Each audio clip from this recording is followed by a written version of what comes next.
Data from space are informing those fighting the California wildfires, a U.S. commercial resupply mission launches to the space station, and showcasing the powerhouse for our Orion spacecraft. A few of the stories to tell you about this week at NASA. Satellites in space have captured imagery and data of wildfires that have continued to plague California, including the Woolsey Fire near Los Angeles and the Camp Fire in Northern California.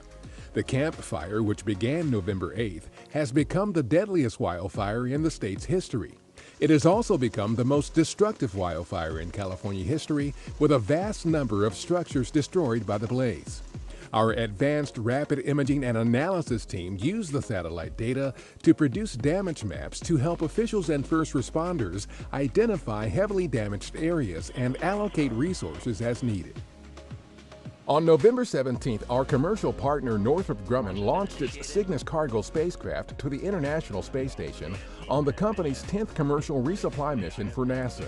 The Cygnus, dubbed the SS John Young in honor of the late astronaut, launched from our Wallops Flight Facility in Virginia with about 7,400 pounds of research, crew supplies, and hardware for the crew aboard the orbiting outpost.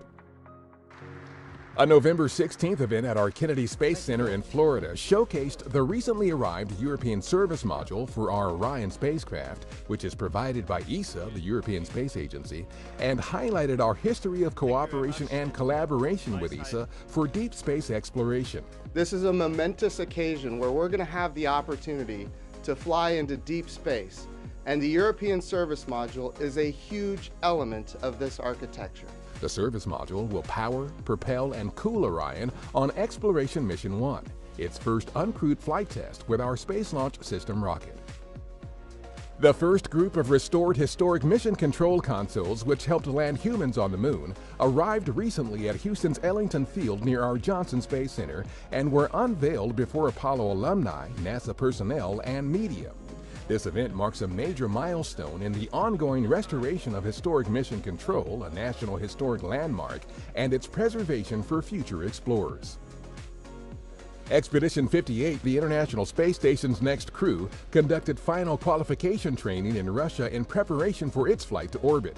Our Anne McClain, Oleg Kononenko of Roscosmos, and David St. Jacques of the Canadian Space Agency are targeted for launch December 3rd for a 6-month mission on the station.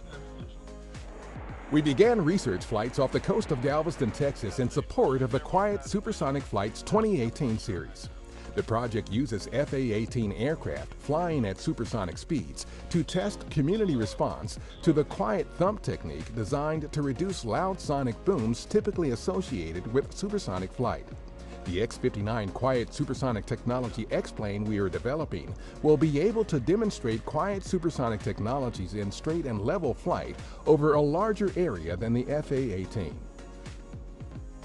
That's what's up this week at NASA. For more on these and other stories, follow us on the web at nasa.gov/twan.